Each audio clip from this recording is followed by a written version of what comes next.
Welcome to the Solid Verbal. The Solid Verbal. Come after me! I'm a man! I'm 40! I've heard so many players say, well, I want to be happy. You want to be happy for a day? Eat a steak. It's that woo-woo! And now, Dan and Ty. Welcome back to the Solid Verbal, boys and girls. My name is Ty Hildenbrand. Joining me, as always, my man Dan Rubenstein. But, wow, right back where we started from out in California tonight. How are you? I am, first of all, Ty, I'm wonderful. I am, and when am I not when I'm recording the Solid Verbal with you? But I am in my childhood bedroom. Yeah. I know. I am speaking into my normal microphone, albeit with a couple cushions on the desk, into my mom's pretty old iMac. But how can I complain, Ty? There's not a single. I told this to you. I when we were speaking on G-Chat earlier. There's no bluster to be found in California. It's just 80 and sunny. 80 and sunny. Ty. It's a little blustery. It's a lot more autumn over here on this side of the country, as I know you know full well. But nonetheless, we plod forward because it is week 9, doing our best to break down all of the action. We're now over the halfway point in the season, which is amazing to me. It feels like this has gone so quickly this year.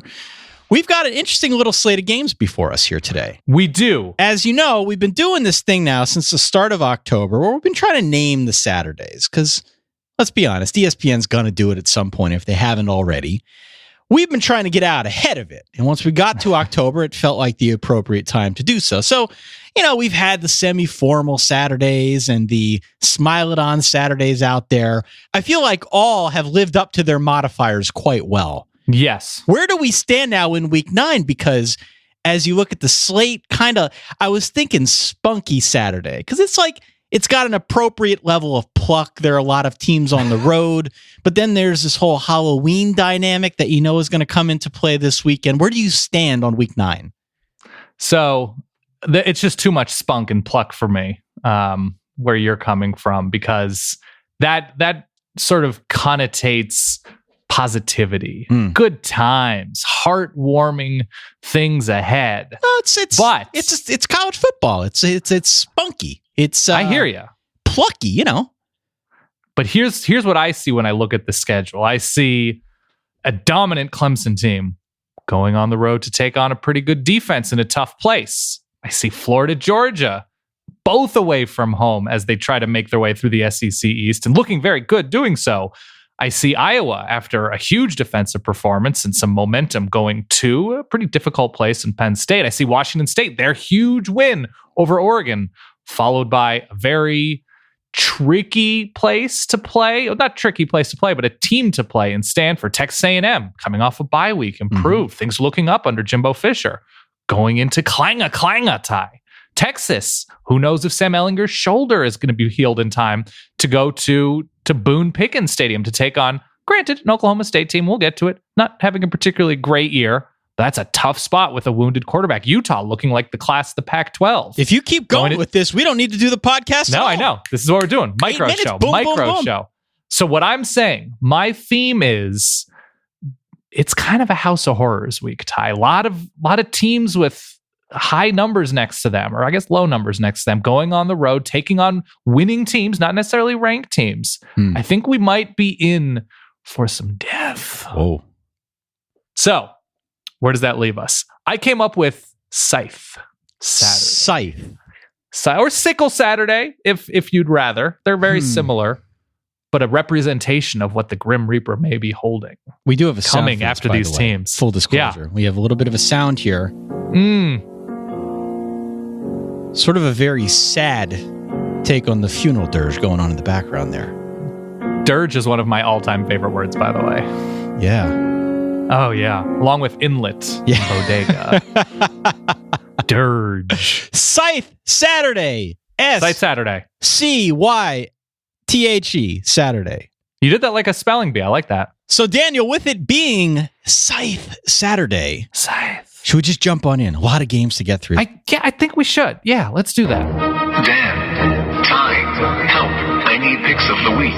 Now, I don't want to make it too sound heavy here in the beginning of the broadcast, but you got to do what you got to do here. Folks have been relying on us to give them an appropriate window of opportunity thus far through 8 weeks of the college football season.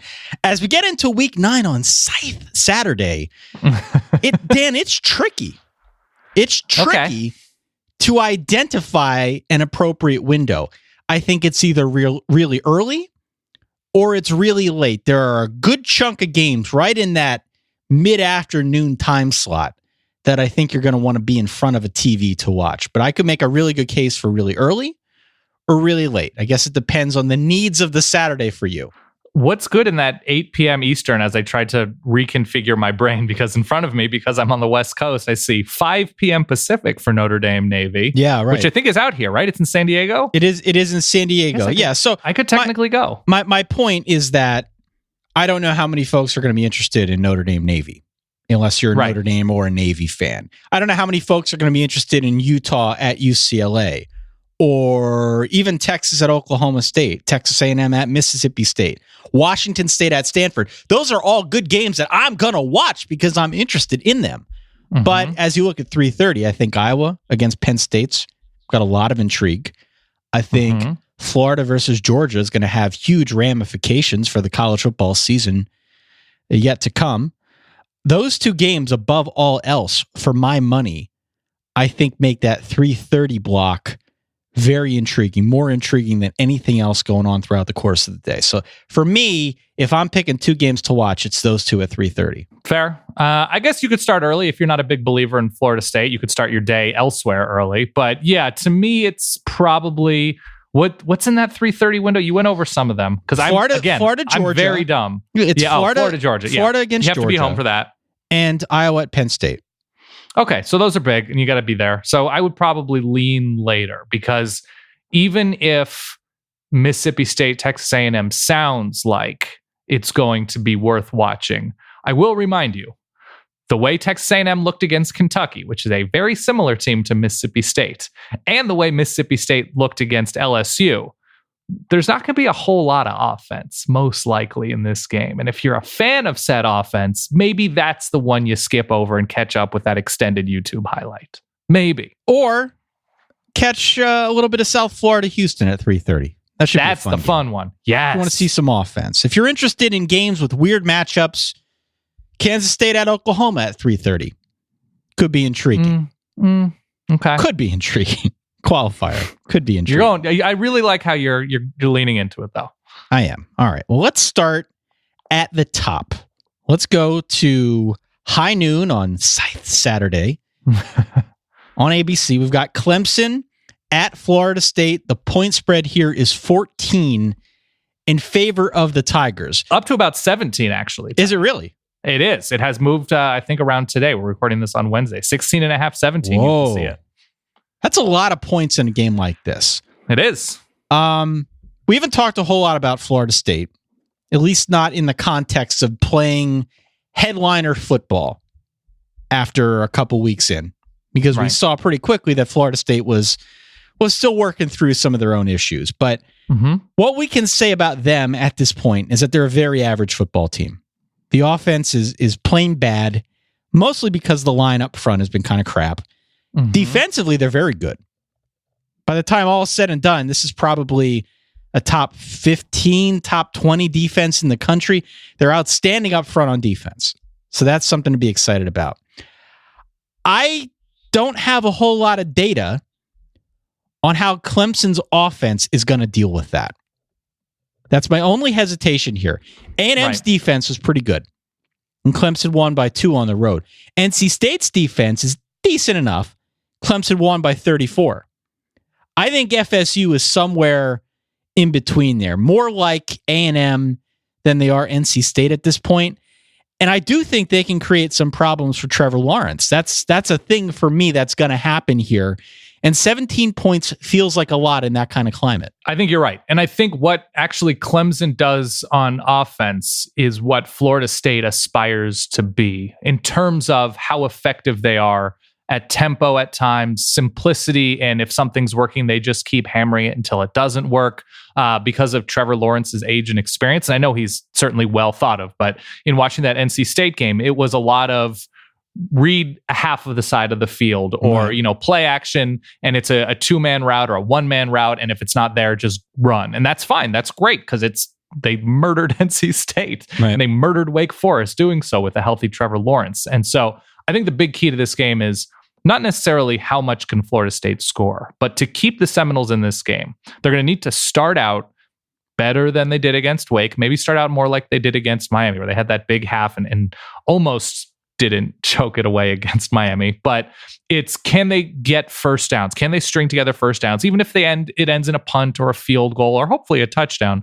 but to keep their defense rested and off the field? Because if this offense goes 3 and out, 5 and out, whatever, after 13 yards or something, it's going to put the defense in a pretty bad position. Yeah, and that's where Clemson tends to pounce. And they didn't run the ball particularly well last week, and I don't think they're going to find nearly as much success as they've had these past couple weeks against Florida State's defense, which especially up front, they're turning it. They look like a top 15 or 20 defense. They are creating havoc. Really like the guys on the line for Florida State. And I think they're going to be able to find some success against this Clemson offense. But if Florida State has a chance here, and you alluded to it, it's, can they keep flirting with competence? Yeah. Well, which they've had those moments. And my question is, okay, you play sound defense, but then what? Right. You force a punt, you force a turnover, you get the ball back, then what do you do with it? Florida State's offense has been horribly inefficient. And buddy, if you thought they had trouble running before, it ain't getting any easier against the best rush defense in the nation here. So I guess you can sort of compare Florida State to A&M on defense, but not on offense. And that's where I fall off a bit with the Noles here. I just have zero faith that they can score in this game. 17 is a lot of points, though. That is an awful lot of points. They're at home. My initial read was 28-10 Clemson. But okay, I am going to modify that slightly, and I'll say 28-13 Clemson. Florida State covers the point spread at home, but does not win.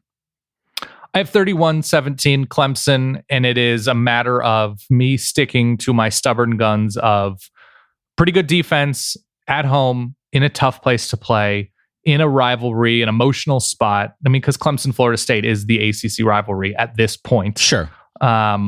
Just in terms of where these teams have been the last 5 or so years, 7 years. So I think Clemson wins this game ultimately. We saw them struggle a little bit with Texas A&M, or a lot with Texas A&M, but this Florida State team is not, it's weird to compare it to another Jimbo team, but they're not A&M right now. And I do think they're going to flirt with competence more and more. I thought Cam Akers and Jacquez Patrick got going nicely. I think guys are stepping up on multiple levels on both sides of the field. So I'm going to take those points. We agree. Moving on. Let's go to 3:30. CBS. We've got Florida against Georgia.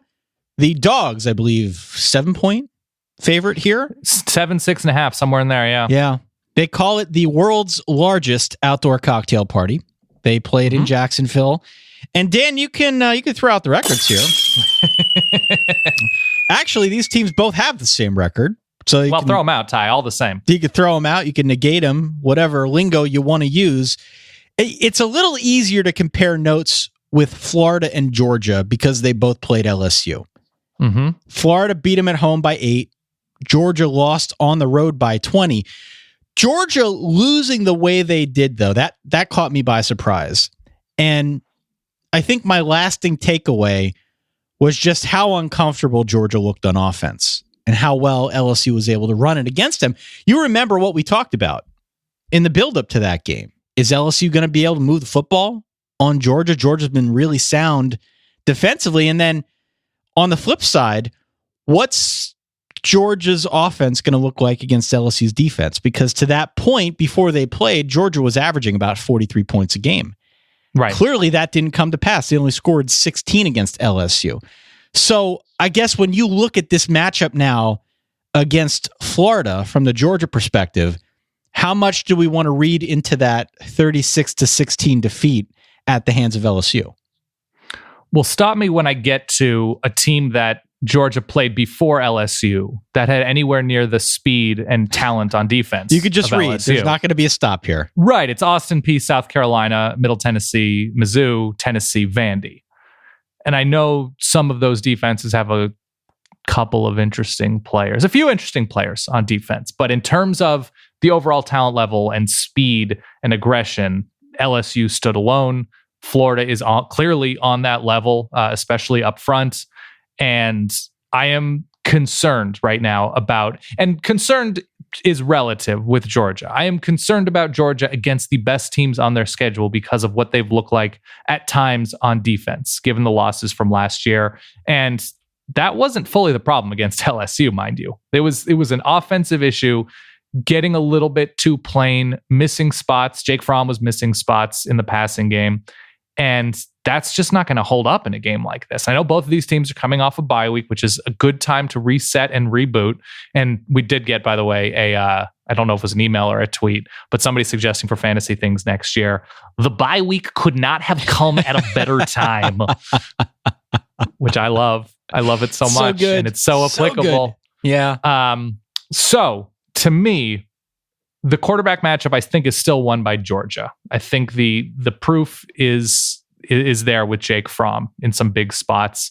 I like that Felipe Franks and this Florida offense has improved. This Florida running game is quietly becoming very good, which is it's a hallmark of what Dan Mullen does. Yeah. But in this specific spot, I think Georgia's able to get it done barely. I think the LSU game was a pretty good wake-up call to adjust what needed to be adjusted, to get everybody focused. I don't think they pull away from Florida, though. I have it 24-20 dogs here. So Florida covers, Georgia sneaks by. Yeah, we agree on this one. I'm very torn on which way to go. I'm like 60-40 on Georgia. I'm just not ready to cut bait after one bad game against LSU. I still think they're the better team here, but with a rivalry afoot, a revenge spot for Florida after losing by 5 touchdowns a year ago. Jim McElwain's last game, right? McElwain's last game, right? The SEC East, I think, on the line. We can talk about Kentucky a little bit later, but I'm taking points here. I think dogs win, but it's like 23-17, lower scoring kind of game here. Yeah, so we agree again. We do agree. Let's go to 3:30 on ESPN. We've got the Iowa Hawkeyes on the road at the Penn State Nittany Lions, Dan. I've got it at 5.5. Do you concur? I'm seeing it up to 6.5, actually. Whoa! Yep. Whoa! Okay. Yep. Well, I don't know if that changes things for you. Some of us are old enough to remember Iowa's 6-4 victory over Penn State back in 2004. Why do you have to bring that filth on this show, Ty? This is a family show. Look, I was in the stands for that game. The good news is that the therapy helped. I've stopped having the nightmares. Talk it through. Penn State's won the last 4 in this series. They had the thriller in Iowa City a year ago that they won, I believe, 21-19 on the last second touchdown to Jawan Johnson. Mm-hmm. Iowa's a better version of Michigan State. And that is so mean to Iowa. They're a better version of Michigan State. Okay. Look at the numbers. They're a better version of Michigan State. That's just who they are. They're also playing much better football than Penn State right now. Ever since their bye week, they've been superb. They won easily on the road against Minnesota and Indiana. They shut out Maryland 23-0 a week ago. Now they go to Happy Valley. Granted, much different than playing at Minnesota or Indiana, but you have to like where they're at right now. And I'm not sure I could say the same for Penn State. I'm not too thrilled with where they find themselves currently. Been saying it for a while. I'll say it again. They're 7 points better or worse than just about anyone in the country. And if you think about it, that is really more a measure of playing down than it is a measure of playing up. Right. So I think I know where you stand on this game. I'd like to hear that first because I am still wavering a bit here. So what is Penn State's best win this year? Penn State's best win? Yeah. No, it's a good question. I mean, they had the close calls against App State and Indiana. They had the close losses against Ohio State and Michigan State. I'm not going to lump Pitt or Kent or any of those games in here, I guess the best win would be a close loss against Ohio State. Yeah, exactly. It's a loss, win, a win, loss, whatever. That's not good enough. That's at this point. And sure, it's a matter of the teams they've played, but they should have beaten Michigan State more comfortably than they did, given what the talent level they have on both sides of the ball. And you can sort of say that about Iowa too, where you can look at their wins and say, okay, it's good that their offense came together. Last week was kind of a secret disaster, even though it was a shutout for their offense. It was not a great performance by Nate Stanley. No. And I mean, the running game has been largely disappointing all year for Iowa, but they are led by timely passing in big spots. They've been more aggressive on offense through the air and really good defense, a defense that is excellent at preventing big plays. I really do have questions about both of these teams and what we actually know about them, because Iowa's best win is probably Iowa State, and that was a different quarterback. That was a different time, Ty, for Iowa State. So recently, they've beaten up on some teams that have struggled, and against the one team with a comparable talent level to Penn State, they lost by 11 at home. And that worries me a little bit, that we are overvaluing Iowa a bit. Yeah. With Penn State, it has been, I think, a disappointing year all around, outside of some Miles Sanders runs. Just the passing game, not totally because of Trace McSorley. There's been some drops, and they've had to rotate in receivers. The offensive line has been a troubling part of the team. Defensively, they've taken a pretty sizable step back, even with, what's the safety's name? Is it Taylor? Garrett Taylor? Yep. I think he's pretty good. And Micah Parsons has made some plays. So I like that there are foundational pieces, but I think I'm going Penn State. And I know that it seems like Iowa has the momentum, and I really do like Iowa, but the fact that they can't run the ball, and I know they were within, a hair last year. I am worried that Iowa's a little bit inflated right now, and that Penn State will be up for this game at home, because away from home, Penn State has been that first half against Pitt, that first half against, or the first three quarters against Illinois away, Indiana, they needed every second of that game. I think at home, and yes, I unfortunately watched a lot of that Michigan State game. No, I think a focused Penn State is still somewhere around a touchdown better than Iowa. I am probably going to be wrong. But after looking at everything and thinking about my thoughts about both of these teams all year long, I have this at God, and I think it's going to be a little bit rainy. Yeah. Windy. Yeah, it's going to be, blustery. I have this at like 27-20 Penn State, and they barely cover. Okay.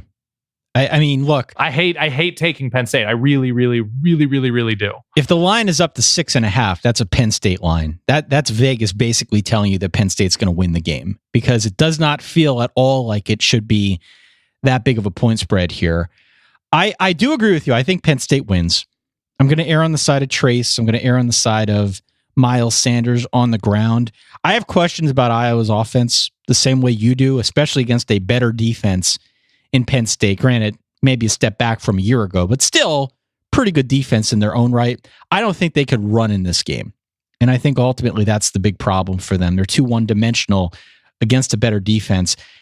That said, there's a 0% chance of me laying the points in a game like this. And I don't care if it's a Penn State line or not. The final score here is Penn State by a 20-17 margin. That's what I had initially. Let me see what I wrote down. I had initially something like 28-25. Yeah. Something weird and 3 points. But with the way that line is moving, and I know Vegas, I don't believe, has a good grasp on Penn State this year. And something else that worries me, last year was the best modern Penn State team we've seen, right? Yeah. That's Saquon at his peak. That's Trace McSorley hitting on all cylinders with a really good receiving core. Maybe the best modern tight end Penn State has had. Good linebackers, yeah. Really strong up front on defense. And they snuck it out against Iowa. And that was a monster Saquon game too. That was the hurdle. He goes for over 200. Yep. That was a monster Saquon game. And it ultimately barely mattered, or they needed every single one of those yards. So it does worry me that Penn State needed everything to beat last year's Iowa team, and that Iowa finally has taken a step forward on offense. I just don't think it's against talent that is on Penn State's level yet. All right. So I'm going Nittany Lions. So we agree on the winner, but not on the point spread. Correct.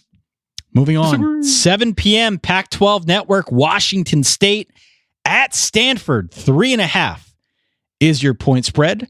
Wazzu is actually 7-0 against the point spread this year. They're the best team in all of college football against the spread. Now they come into Palo Alto. They're off a huge win at home over Oregon. Game day was in town. I think there's something of a letdown effect here, even though Stanford's no pushover. Right. And it's not like anyone's looking ahead past Stanford, but it would not surprise me if now Washington State on the road, huge home win a week ago. I think we're going to be seeing a little bit of a letdown effect here, Dan. So are you taking Stanford? No, I'm not. Look, you contrast whatever's going on with Wazzu this week with a Stanford defense that has been sort of shaky against the pass. And who knows what's going on with Bryce Love at this point, but Stanford, they haven't looked good since they played Oregon back in week 4. And they could have lost that game. I know Stanford fans have chimed in saying, well, you shouldn't really say that they should have lost that. Fine. They could have lost that game. Mm-hmm. I'm going to go Wazzu plus the points here. I think there's a matchup that favors that Wazzu passing attack. So I'll go Cougs plus the points. Yeah. Washington State, Mike Leach, and I know the coaching staff looks pretty different than where it was these past couple years, but Wazzu has won this, I think, the past 2 years. They that's right. Totally shut down Christian McCaffrey a couple years ago. And listen, very different team, different coach, whatever. But the fact remains that Mike Leach and this offensive system, I think they totally murdered Stanford in Palo Alto 2 years ago.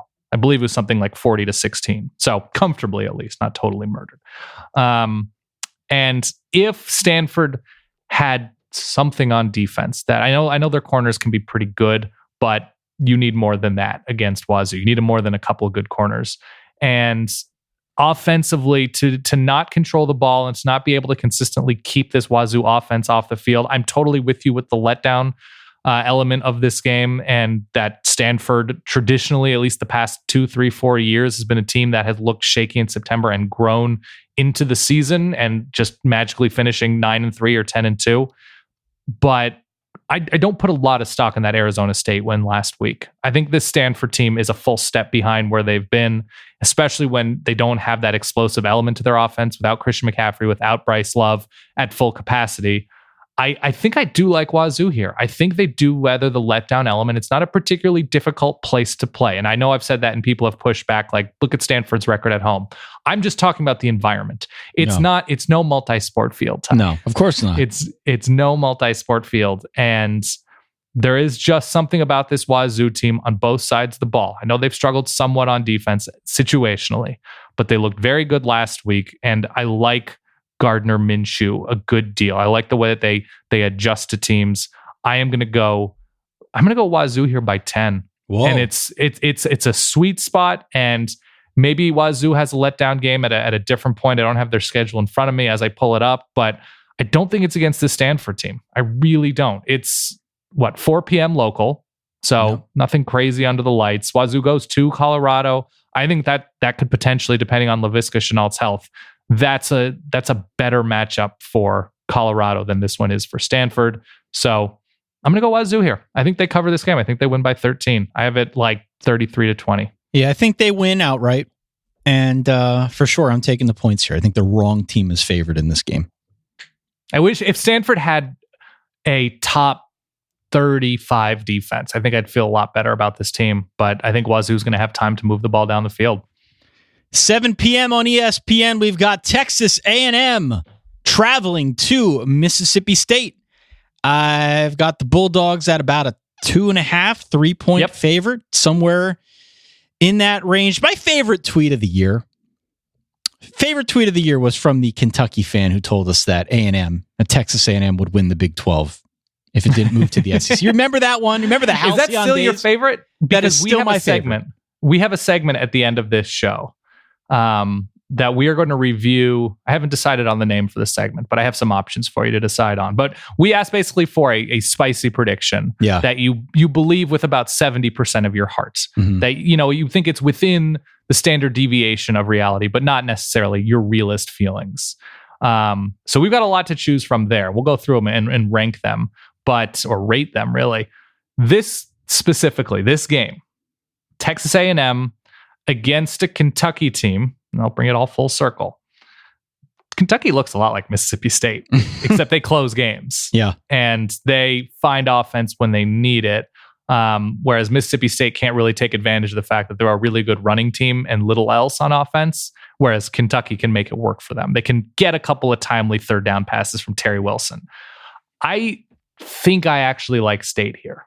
Really? And it's not because I actually love Mississippi State. I saw that Joe Moorhead's going to be working in potentially some packages for Keaton Thompson on offense to perhaps change the dynamic a little bit from where we've seen Nick Fitzgerald as a pretty woeful passer this year. And that along with, and I'm not super encouraged by that, mind you, but a really good defense at home in a tough place to play against a Texas A&M team that has struggled away from home. And great, yes, it's against Alabama, but they didn't separate themselves from South Carolina at all. And I do think this Mississippi State team looks a lot like Kentucky, a team that Texas A&M needed overtime against. And 14 points in regulation is not my favorite thing. So I'm actually going to go because it's 17-13 Mississippi State. I hate it. Ty, again, I hate it, but I cannot find the thing that concerns me about Texas A&M is their secondary. And you don't really have to worry too much about that against this Mississippi State passing attack. But I am worried about A&M. I am worried about A&M in this spot on the road. And Nick Fitzgerald is actually, if it matters to him, if confidence is at play here, he's played super well against A&M these past couple of years. I think he's put up a combined over 600 yards of offense. You know what I like about this conversation the most? That I'm trying to talk myself in and out of it at the same time. If I let you go long enough, you will eventually arrive at my conclusion, which is Texas A&M winning by a 24-17 margin in this game. Okay, I'm gonna disagree. I'm locking it in. You're what's that? No. I'm saying I'm locking in my disagreement, not my actual pick. Oh, okay. Yeah. Well, what's interesting here about Mississippi State being favored by about a field goal is that it implies Vegas thinks they can score at least 3 points, which, listen, Dan, that would be something for this offense to score 3 points against an SEC opponent. Yep. Whew, I don't know if you could take that for granted. Mississippi State's too one-dimensional. A&M's going to stack the box. They're going to force Nick Fitzgerald or Keaton Thompson or whoever to throw the ball and beat them through the air. I think A&M's offense is varied enough with Kellen Mond, both through the air and on the ground, that they can get the job done here, even though tough night spot on the road against a good defense. I disagree. I think Aggies win this one outright by 7. I've been scared of them all year. That hasn't changed at all over the last couple of weeks. Give me the Aggies outright. Why is Mississippi State favored then? I don't know. At home. I don't know. But you don't have a guess as to why Mississippi State? I guess it's defense. Yeah. They're clearly led by defense. There is obviously some angst about A&M and their ability to play on the road against that defense in a tough night spot here. So I get it. Vegas is basically saying that these teams are dead even with this line. It's a tough play. This is what I know. They had the Texas A&M had a bye week, but this is their second straight road game. They're at South Carolina, and they survived that one. They were not great on offense against South Carolina. Definitely were not great on offense against Arkansas, which that's a worrisome fact. It's a head scratcher. Yeah. So I don't know. I'm going with the really good defense at home. Eventually, Mississippi State is going to. I know I hate that reasoning, but there is something about having a good defense in a tough place to play that you can force short fields. You can listen, Ty. Defensive points are points, and if a pick six, if a scoop and score happens, that might be enough. No, all right. So fair enough. We disagree. Clang up. Speaking of another head scratcher, maybe it should be head scratcher Saturday with some of these point spreads. 8 p.m. ABC, Texas, only a 3-point road favorite against Oklahoma State. Yep. Both teams off a bye. It sounds like Sam Ehlinger is going to play. His shoulder's okay. You may remember 2 weeks ago, you and I exchanging spirited text messages trying to figure out what the hell was going on with Oklahoma State. after they lost by, what was it, 19 to K-State? Kansas State, yeah. What is the deal there, Dan? What's the deal? Have you given any critical thought to where Oklahoma State falls in the hierarchy of the Big 12? Keeping me up nights. So Oklahoma State's offensive line has been pretty bad. Very Taylor bad. Cornelius has made plays, but has also made plays for other teams. Defensively, I know there's a couple of pieces that are good for the Cowboys, but man, the Pokes have been kind of an out of nowhere disappointment this year, at least for me. I can only speak for myself. I know people were somewhat high on Taylor Cornelius coming into the season, and with the running backs with J.D. King and Justice Hill, with those receivers, even without Jalen McCleskey, that Oklahoma State should find more in the way of wins. And I'm worried about Texas this week specifically, because 5 days ago, something like that, it was Sam Ehlinger's throwing a Nerf ball, everybody. And if you are not using the actual equipment, it's a problem. I'm worried. I'm not worried that Sam Ehlinger is going to play and be bad. I don't think they would put him in a position to play before he's ready, since he is so important to this team. If I were to tell you that breaking news, boop, boop, boop, boop, boop, boop, I'm making this up, that I look at Twitter right now and they're going to give Sam Ehlinger the week off, Shane Bichelle's getting the start.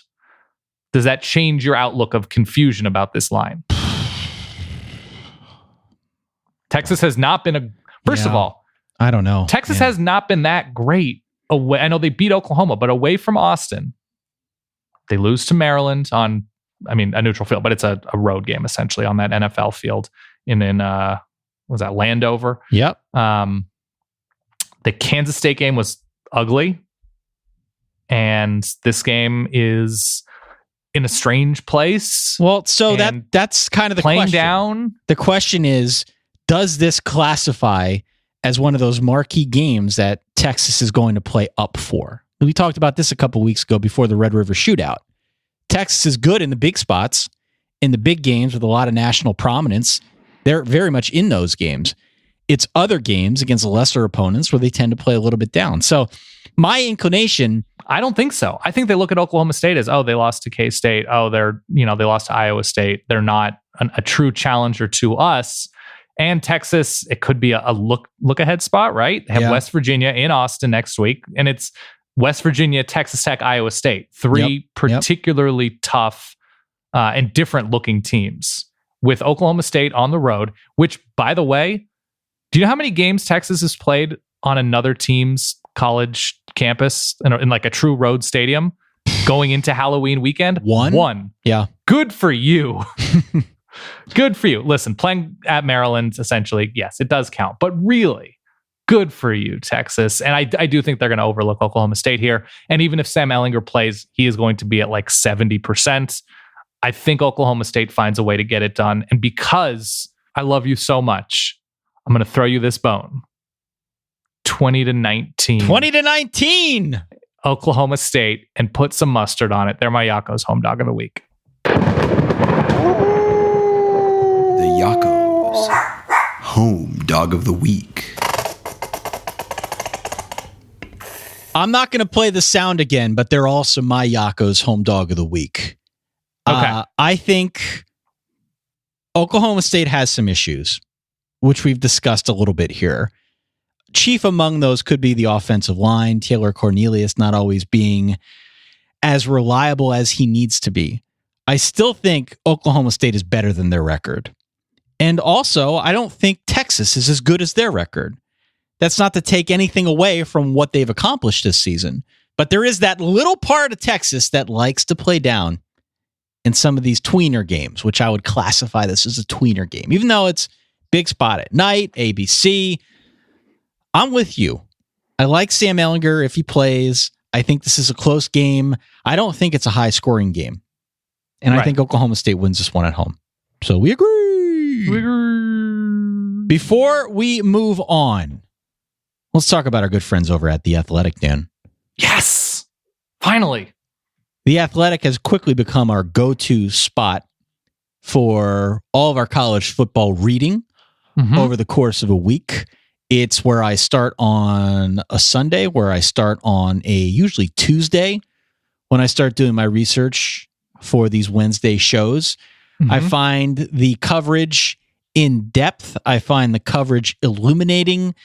It's not all the beat stuff. Sometimes it's things that you don't even consider in and around the world of college football. It's all done in a very simple, easy to use manner. You don't have ads flashing in front of your face.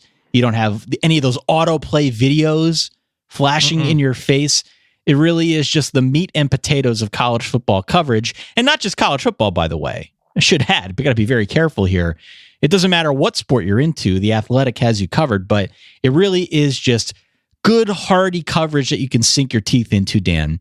And I think that's a big part of the reason why we agreed to do these spots. We don't like to read and endorse anything that we don't personally know. It happens very rarely on this show.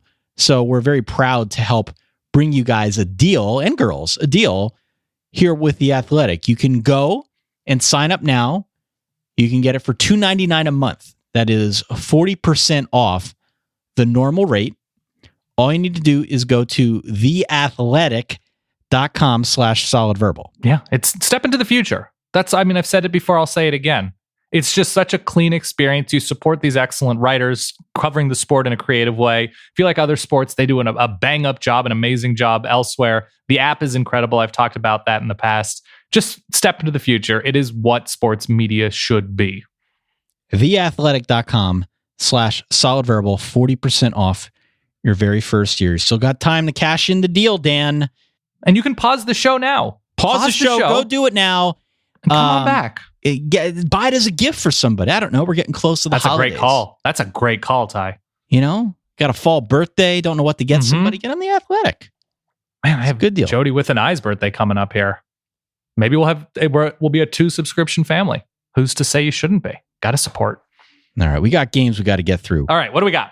Bunch of games. Let's go a little bit more rapid fire. I like when you say that. That's right when I take a cue to really deep dive these games. Like, well, the Utah-UCLA rivalry started in 1909. Friday, 7:30 on ESPN. Trick or treat night going on in my neighborhood. This Friday, yeah. You got your candy already. You've told me this. I got the candy ready. We're working on decorations. I'm a little unsure if I'm going to dress up to give out candy. Hey, give me something. Just like a mask or something. I'm not going to that's fine. Not going to be full on Philly fanatic or anything, but you should go as UConn's defense. It's pretty scary. All right. Friday, 7:30. This one's going to be going on in the background as I'm giving out some Hershey's miniatures. Utah favored by 10 over UCLA. Two offenses right now that seem to be finding their way. I do think that the Utah defense poses a real problem for UCLA, though. I don't like laying points, double digits on the road, but I'm going to do it here. I'm going to say Utah minus the points over UCLA. UCLA looking better. Dorian Thompson-Robinson, of course, leaves the game. UCLA starting quarterback last week, and that puts Wilton Spate into the conversation. He will be starting. We'll see what happens. He'll be starting, if Dorian Thompson-Robinson can't go and doesn't come back. Chip Kelly seemed optimistic, but who knows if that's sort of a smokescreen. We're not into November yet. I think these games will be played on the 28th. Yeah. Is that correct? Right. So it's not Utah's traditional November, where they just collapse every year. I looked it up. I don't think Utah's had a winning November in quite some time. A couple 2-2s, mostly 1-3s, 2-3s. So we're not there yet. So I think I like Utah here. UCLA, week over week, they're becoming more cohesive. Defensively, they looked obviously very good against Cal and Arizona. I like that. Offensively, the line's coming together. Josh Kelly's a really nice option in the backfield there. I'm going to go Utah here eventually to win this game. They've won comfortably these past 3 weeks, where they've scored 40 these past couple weeks. I'm going to go Utah here. I don't think they get to 40 against UCLA. I'm going to say 29-14 Utah. 29-14. Great. Okay. High noon on Saturday. Texas Tech on the road at Iowa State. This line's come down to about 4 points. Iowa State is your home favorite. Buddy, I'm not betting against Iowa State right now. I like that you want to Purdy like a Brock Star. That's right. I like that this line came down. I like the Brock Star. I love David Montgomery in this one. I love David Montgomery for 180, 3 touchdowns. I think he's able to run wild on Texas Tech. And I think Matt Campbell knows that he needs to do some element of clock control here to just modulate the scoring in this one. You don't want to get into a shootout necessarily with Texas Tech, even though I do like a lot of the pieces here of this Iowa State offense. I think they do what they have to pace the game to win this one at home. Let's say 35-28. I disagree. I actually think I like Tech here. And I like the way you describe you don't want to get into a shootout like Texas Tech, like it's a land war in Asia. It's very nice of you. You just don't want to get into it. Game's at noon. And if this game were later on, night game in Ames, I think this is a game Iowa State is going to take very seriously. I think they're going to be up for, but Texas Tech right now with a healthy Alan Bowman, with the stops that they've been able to get on defense, and frankly, Texas Tech has looked good away from home. They beat TCU. I think it was in Stillwater where they comfortably beat Oklahoma State. So that is not a huge worry to me, especially at noon. I think if Texas Tech doesn't have that god-awful quarter that they've been prone to at times, if they're able to just be okay at their worst, I think they're in a good place. I think they win this game 28-24 on the road in Ames. Also at high noon on ESPN, we've got Purdue on the road at Michigan State. Sparty, a 2-point favorite here. If I had the audacity here to go with Purdue, I would be breaking one of my own cardinal rules of college football gambling. Which is? This is letdown city right here. Of course. For Purdue. After clobbering Ohio State at home at night just a week ago, now they're going to sleepy old Michigan State in East Lansing. And I mean no disrespect to the Spartans. I will be rooting for Purdue. I'm excited to see them bubbling to the surface here in a season that we thought might be a little bit more in doubt. But this is letdown city 101. Give me Michigan State. Don't know how. Don't know why. Don't think it'll be particularly pretty to watch. But at home, a 2-point favorite. I'm going Michigan State. I'm inclined to come back and lock this one up. I think I'm going to roll Purdue here. I think I'm going to go Purdue. There is something very distressing about picking Michigan State in a game against what we believe to be a pretty good team in Purdue, right? And I understand the letdown spot. I understand going on the road to play against a good defense. This is a letdown spot for Michigan State as well. I think that is something at play here. And watching this Michigan State offense lately, and I know they beat Penn State, but watching them last week against Michigan on offense look like they were playing a video game and a half hour into it saying, wait, B has been passed this whole time? What? Wait, which directional pad am I supposed to use to run? Okay, I've been doing this all wrong. And I don't know that they've figured it out since last week. I like how Purdue is playing. I like that they actually selected the right quarterback a few games into the season in David Blau instead of Sindelar and your treasured Sindelarity. But the worst thing on this field is Michigan State's offense. And I think Purdue is in the right headspace in a double letdown situation. I'm going to go Boilers. Boilers, huh? We disagree. Yep, we disagree. Also at high noon, this one on Fox, Wisconsin on the road at Northwestern. Wisconsin, a 6-point favorite. I need to get a point of clarity from you here. Am I the only one scared to death of Northwestern? I don't think so.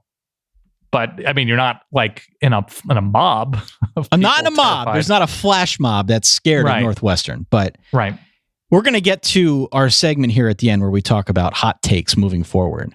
Yep. My hot take is that Northwestern's going to steal one, either against Wisconsin, Notre Dame, or Iowa down the stretch here. So I'm just reflexively going to take the points here. and go Northwestern at home. Their defense is good enough to keep it close. I don't think the team is good enough to win, which is ultimately why I think Wisconsin comes away the victor. But I am going to hold true to that hot take and just go Northwestern plus whatever here. Even the best of Wisconsin was not always able to separate itself. We saw that Northwestern comeback recently, you get it to like a 28 or 29-24 game. And so I think that's right. And I think Wisconsin, the best thing they do, obviously, is run the ball. The defense is taking a step back.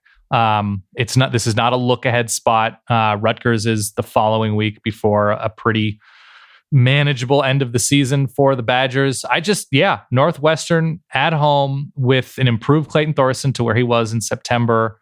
Yes, I know this Northwestern offense is not going to run the ball. That's okay. No. And that's probably the worst thing at play on this field is Northwestern trying to move the ball on the ground, especially after losing Jeremy Larkin. So I'm going to go with Northwestern to cover, but Wisconsin to win. I think it's just a strange matchup for Wisconsin. And finally, before we get to some real quickies here at the end, 4 p.m. SEC Network, Kentucky, somehow a 7-point dog at Missouri. Dan, if this isn't Las Vegas screaming, flying a banner over a stadium, broadcasting it via the emergency broadcast system that you should pick Missouri -7, I don't know what is. This line makes no sense to me whatsoever. I love Kentucky this year, but 7 points in favor of Mizzou is conspicuously out of place. I'm not going to question it. I'm just going to go Missouri minus the points here because this is very much a Vegas knows something kind of game where there's something I'm missing that they've picked up on. They know Missouri's going to win. They know Missouri's going to cover. We made jokes before the season started about Derek Dooley getting the job as Mizzou's offensive coordinator. Great head of hair, though. Well, guess what, Ty? Missouri's offense, and you know what? Maybe it's not him. Maybe it's they just keep the playbook rolling from Josh Heupel's time there and having the quarterback that they do, having the receiving core that they do.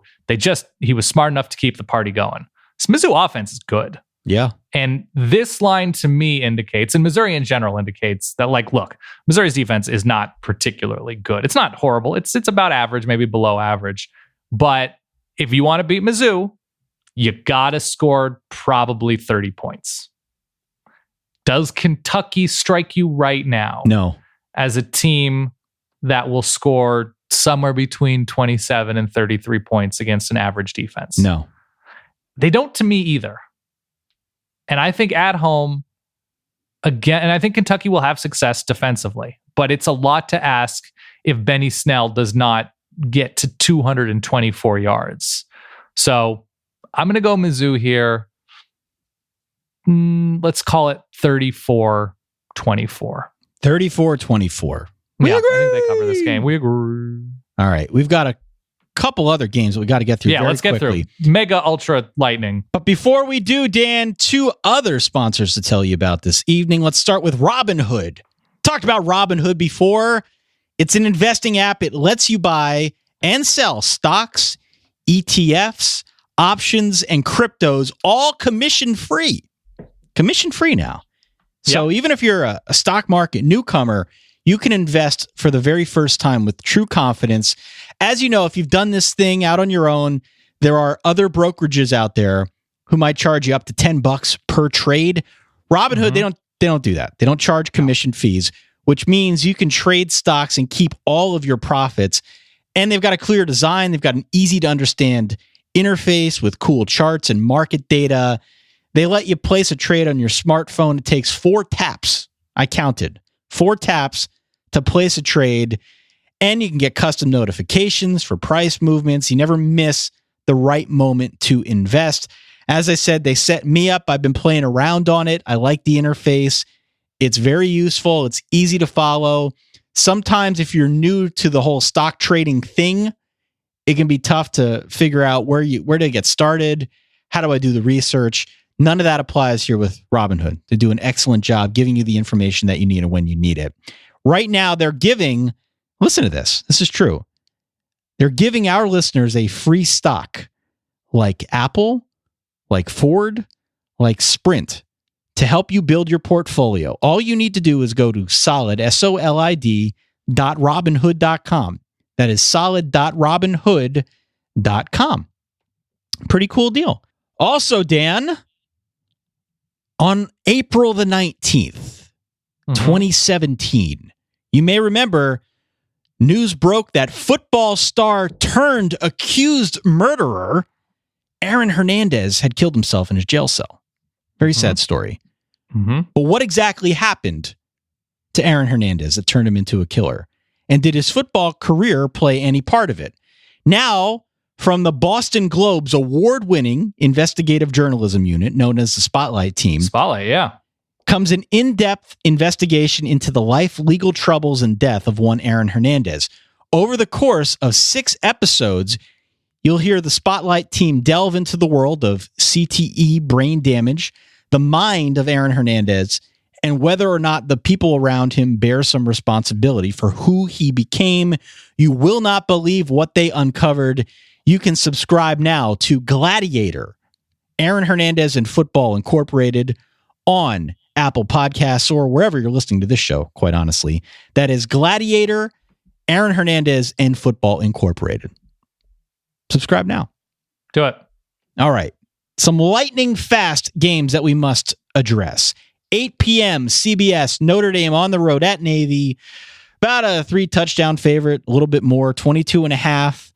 I never give the points in Notre Dame Navy. Quite frankly, I never give the points in a Notre Dame game when they're favored. So I'm going to go Navy plus whatever. I mean, give me actual football reasons other than superstitions. Navy plays Notre Dame tough. They always do. At least in recent years, they do. And it's a weird body clock game. Notre Dame and Navy both coming from thousands of miles away. Weird body clock game, playing this one in San Diego, away from home. Notre Dame's had a week off. Another situation where the bye week came at a great time, and maybe Notre Dame's a little bit rusty headed into this game. I don't know. Yeah, I'm going to take Notre Dame. Navy's defense is garbage this year. They are very bad, and I don't think Notre Dame overlooks them, although the circumstances are sort of weird. I guess it'll be, 10, 11 o'clock, their body time, playing in San Diego at 8 p.m. Is it 8 p.m. Eastern or Pacific? 8 p.m. Eastern. Oh, 8 p.m. Eastern. Okay, so it's not the crazy body. I'm very sorry. My math is not great when I'm out on the West Coast. Gotta go quick. Give me a pick here. I'm going Notre Dame here. Notre Dame. Give me the Irish. And lock them up. No! I'm not doing that. 3:30, Fox, Kansas State at Oklahoma. Oklahoma, 23.5. There is a chance that K-State tries to bleed the clock here, which is my only concern about this football game. Oklahoma wins, but I'm going to go points. I am worried about that clock time of possession thing for K-State. Yeah, maybe a letdown spot after winning at TCU, a nice hurdle to jump if you're Oklahoma, and maybe it's a letdown look-ahead sandwich because they go to Texas Tech, they go to Lubbock the week after, so I think Kansas State slows it down enough, but Oklahoma, what's the spread in this game again? 23.5. 23? Yeah, I think they barely don't cover it. They win by 20, so I'm going to say 41-21 Oklahoma. 3:30, South Florida at Houston. Houston favored by 7.5. Dan, give me the points. You always take the points in a shootout, and I think this is going to be a shootout, so give me South Florida plus. Yeah, I don't love USF on the road. They've struggled away from Tampa. Give me Houston to win by 14, 15 points, 45-31. 3:30 ABC, Arizona State at USC. USC favored by 5.5. If I'm looking at this correctly, yeah, I'm going points here. Give me the points.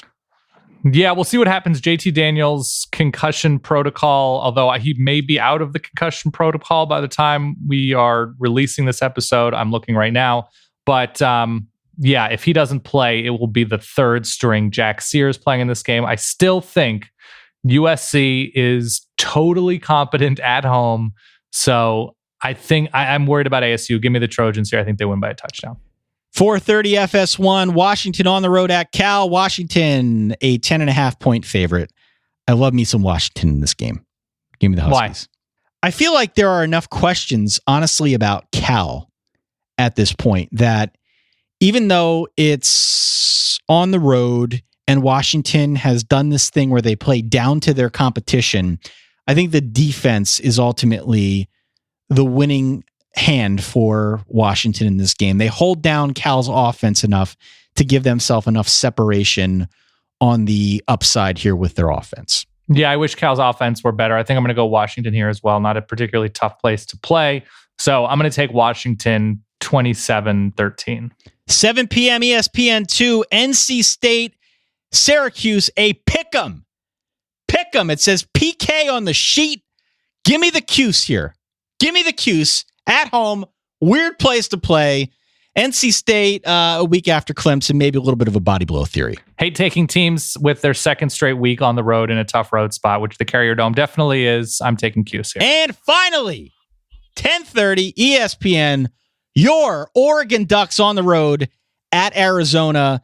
They are a 9.5-point favorite. I have zero faith in Arizona at this point, Dan, but it is the second straight road tilt for your Oregon Ducks. Who you got? That's a lot of points on the road, and it's the second straight, as you just said, second straight road game for Oregon. I'm going to take Oregon here. I think they do get their act together. I don't think it's going to be what they look like early on against Wazzu. And I know Arizona is a team with some fight after what they did coming back against UCLA last week, ultimately losing. But I think it's a good matchup for Oregon. So we agree. I agree. Okay. Yes. And that's all I got on my sheet, Dan. We covered a lot of games here today. Ran a little bit long. Still got a little bit to talk about. But nonetheless, hopefully giving all y'all a full complement of college football to consider on Scythe Saturday. Scythe Saturday, Baylor, West Virginia, Thursday night. So you can watch Will Greer. I think it's on Fox. That's the 7 p.m. Eastern game. Aside from that, I think we hit everything, right? But I can't imagine there's anything we missed. So this is what I did. As I was flying out to the West Coast, I tweeted out, send us your second half or final 5 or 6 weeks prediction. Send us a prediction that has some spice, has some heat to it. Doesn't have to be like a crazy take, but just something that like just seems just outside the realm of reality. Okay. And we got about 150, 130 replies on Twitter. We got some emails. So what I'm going to do is, first of all, what do we want to call this segment? I've got options for you. Okay. Do you want to be the Spice Guys? I do like the Spice Guys. Do you want to be the Sweatenarians? No. Do you want to call this the Boiler? What was the Boiler Room? I don't love that. Boiler Room's not bad though. That was a great movie. My last one was Steam Team. Steam Team's a little weird. Really? Yeah. I like it. It's like our own. I like Boiler Barcelona. Room, actually. You want to call this the Boiler Room? I do want to call this the Boiler Room. Yeah. All right. Let me load up. Here we go. So from 1 to 10, just give me how much, well, I guess if we're in the Boiler Room, give me how much steam. Yeah. 1 from 10, 10 being scalding. Sure. 1 being ice cold. Okay. Let's go. Washington State runs the table. Mike Leach has never beaten Chris Peterson. It's only like a 5. Okay. I'd say. It's conceivable. We get a 2-loss playoff team. That was from Colin, by the way. Ross says we get a 2-loss playoff team in this year. That there's a lot of steam. That's like an 8. I don't think it'll happen. So okay. No. Utah will go undefeated and win the Pac-12 championship in a rematch against Washington. I think that's super realistic. So it almost feels like a 2 or 3. Okay. It's very realistic. I don't think it'll happen, but fair enough. So like a 10 would be Alabama loses twice. Yeah, okay. In the next 5 weeks. Okay, fair enough.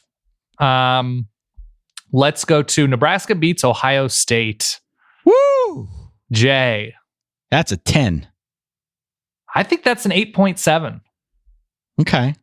I don't think it's crazy. Georgia will beat Alabama in the SEC championship game. I mean, it's conceivable. Let's like a 4.9. It's still a pretty hot take, though. A 7? Carlin says Kentucky will play Alabama in Atlanta. Kentucky's winning the SEC East, which means a win over Georgia, most notably. It is conceivable. I would say a 5. I'm going to say a 7. Yeah. That's a tough one for me. Nebraska wins 4 more games, says Brad. You want to know what Nebraska's final part of their schedule looks like? I know what it is. Well, you got Bethune and Cookman. So 4 games would basically mean Bethune, Cookman, Illinois, Michigan State, Iowa. Yeah, I don't see that. That feels like an 8.2. Yeah, I'm with you. Yeah, I like the spice though. I like it. I like that heat. USC will inexplicably, this is from our pal Marcelo, USC will inexplicably either A, upset Notre Dame, which not looking great, so good spice there, or B, win the Pac-12 South, thus keeping Helton's job alive, and USC fans will be apoplectic. That is a hot take and yet entirely believable to me. Is it possible to be a 9 but be very realistic? See, that feels like a 3.8 to me. Really? That feels like it's in the realm of reality. Yeah. How about Syracuse beating Notre Dame? I can't answer. Syracuse beats Notre Dame, according to Matt. That's a hot take. Again, that could happen. Yankee Stadium, so a 6. Yeah. 6.1. No undefeated teams by the time all is said and done, which means basically Alabama's going to lose. That's a hot take if I've ever seen one. And UCF. That's a 10. Someone's going to be undefeated. Someone will be undefeated. Okay. Virginia wins the ACC Coastal. Our old friend Will wants to know. I mean, that might be like a 2 at this point, right? Really? I guess they have the tiebreaker over Miami. Yeah, I'll say a 4. Yeah. I'll go a couple more and then we can end this. Northwestern is stealing at least 1 against Wisconsin or Notre Dame. I think I already tipped my hand on this one. Yeah, you're on that. That's a 1 to you. Yeah. You're in. ACC will miss the playoff. So that means Clemson would have to lose to somebody. Or lose multiple times to multiple times. There's a lot of spice on that one, Dan. That's like an 8 or a 9. So right now, likelihood at Florida State, at Boston College, and South Carolina, probably in that order to me. Yeah. Duke is tricky, but it's at home. So I'm going to do. And then likely Virginia Tech, Miami, some sort of one of those 3. There's just no way they're losing. I mean, famous last words, but I don't see it at all. Well, here's the thing, though, with Clemson. At full strength, they look cruise-ish right now. Yeah. But if Trevor Lawrence rolls an ankle, right, they're in Braxton Burmeister territory. This defense is crazy good. And they can beat basically anybody with an okay quarterback situation and that defense. Yeah, I agree. I'm going to say that spice level is about 8. Yeah. That seems that the ACC is good. But here's the thing, though. It's fully rested on one team. Right. That's why I think it might even be a 7 rather than an 8. It's fully rested on one team, whereas the SEC and the Big Ten have a couple of teams that are still very much in the hunt. Yeah, there's a lot of spice, though. That's like extra spicy turmeric right there. Okay. Do you do the turmeric, by the way? You should. I've done it before. Yeah. Really, it'll flush your system really nicely. Yeah. Michigan's going to win the Big Ten. That feels like a 2. That's like a 2. Penn State finishes the year 7-5. Penn State. So they've already lost 2. See, that's not that hot of a take to me. That would mean they basically lose their next 3. Iowa, Michigan, Wisconsin. Entirely possible. Entirely like possible. 4. 3? That's like a 3. Wow. 7-5 though. That'd be something else. All right, we'll do one more bonus one. I'm trying to find a really good one here. This one's good. Utah won't disappear in November. I don't know. I've watched Utah's November. Let's go. By the way, people were arguing about these as if they weren't hot takes in our comments. What is your most likely Alabama loss? Because a lot of these centered around Alabama losing, because that is the hottest take right now. Sure. So is it at LSU? Is it an SEC championship game against potentially Georgia, maybe Kentucky, maybe Florida? Is it Auburn? I'm out on Auburn. You know that. I do know that. I think it's probably LSU. I think it's probably LSU. I feel much, much better about Georgia's offense. Or I should say I did feel much, much better about Georgia's offense until I saw them go up against LSU. And LSU has continually surprised me this year. Remember, my hot take before the year was that LSU was going 7-5 and firing Coach O. Right. That ain't happening at this point. So with what they've done on defense, if they go 7-5 this year, that means they're losing to Rice in Arkansas. Exactly. That's not going to happen this year. They've continually surprised me, and I'm gonna say LSU is probably the more likely loss. Yeah, I still think it's Georgia. I still think you need a quarterback to beat Alabama, and Joe Burrow being carried off the field against Alabama is just, it's not a visual I have right now. Right. It might change. It's not a visual I have right now. All right. So this is the boiler room. The boiler room. We'll do it again. A lot of good steam. Do it again next week. Yes. I'm not entirely sure I understood the game at first, but I picked up quickly. Will you do me a favor real quick? Yes, anything. Will you drop that big, stanky, bulging, blooming, bed rocking drum and fife? Wow. Bed rocking. That's a new one, Dan. Listen, if this segment is a rockin' tie, please right. Come a knockin'. Who do we got? We got Georgetown leaving the friendly confines of Multisport Field, aka Cooper Field, traveling to Colgate in the de facto Patriot League Super Bowl. Both of these teams undefeated in the Pat League, which is not a great thing. Not exactly a resume builder right now. Do you like Georgetown to pull the upstate? Colgate is the clear class of the league. I'm going Gators. Give me Gators here. Yeah, give me the Gators big here. They've given up like 4 points a game. Fordham is hosting Lafayette. Lafayette crawling back to respectability at 2-5. Fordham 1-6, but this game is in the Bronx, and they still are at 500 in the Pat League, which is... They're 1-1 at Halloween. Fordham, by the way, is awful, and I don't usually go Lafayette, but I feel like I have to go Lafayette. Here come the Leopards. That's right, Lehigh has yet to win a Pat League game, but really did a nice job keeping it close against Georgetown last week, 22-16. Hoyas going to Holy Cross, the Crusaders, yet to also win a Pat League game because, buddy, these standings here are rough. Do you like the Crusaders at home in beautiful Worcester, Mass? Yeah.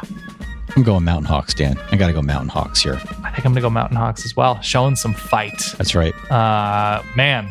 So we have to be all in on Colgate in the FCS playoffs. That's right. They're our only hope. Oh, my God. Okay, well, thank you for stopping by. Longer show here, but we covered a lot of ground because it's going to be Scythe Saturday, Dan. Yes. Scythe Saturday is upon us as we... Can I ask you something? Bring the music up from the dead. Oh. My question is, do you listen to regular radio? I listen to satellite radio. You listen to satellite radio. So there's no commercials if you're listening to music. No. But there are commercials if you listen like sports talk or something. That's right. When I am back in California, because I don't drive in New York, I just walk or take a train. I drive in California. And I realized where at least some of my Sirius XM voice comes from. And it's not fully Sirius XM. I did not remember how intense radio commercials were. Oh, they're ultra intense, Dan.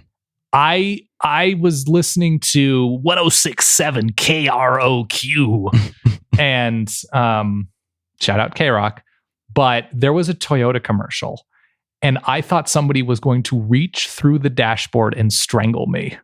Because it was like, Sequoia, Corollas, it's Toyota Blast 2018, where we are murdering prices.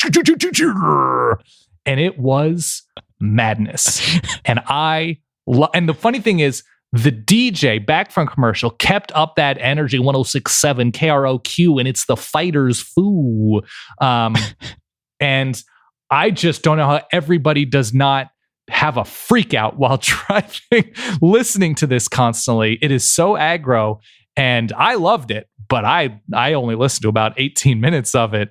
It's incredible, and I'm glad to have that in the back of my mind, informing future Sirius XM voices, because I've never heard a mid-sized Toyota SUV yelled at me in such a ferocious way. Well, the other thing about FM radio that I know you and I have discussed, like Corolla, Sequoia, a genetically modified skill, if you will. The ability to know exactly when the music's going to start playing. Oh, that's the best. So you have precisely 10.8 seconds to do your intro bed before Bruno Mars comes on the radio. Got some magic for you, Carrie, with 24 karat magic coming at you here on DBTL. I don't know what DBTL is, but Corolla 2018 Yaris, Land Cruiser, RAV4, Prius, get your electric CHR. We are just, first of all, the things they do to prices on these commercials. We are slashing prices to the bone. It was great. On that note, that's all I have. For that guy over there, all the way over there in sunny California, For myself, Ty Hildebrand over here in blustery Eastern Pennsylvania. Hope you enjoy Week 9 Scythe Saturday. Give us a call at 408-VERBAL1, 408-837-2251. Let us know what is on your mind. In our Reverb segment, we'll play that aloud on Sunday morning. Don't forget to get your picks in. solidverbal.com/pick'em is the address. solidverbal.com/PICKEM if you want to play our free pick'em game. Don't forget to follow us out there on Facebook, Twitter, Instagram, all the usual hotspots, as well as our subreddit at reddit.com/r/solidverbal. Dan, enjoy your weekend, okay?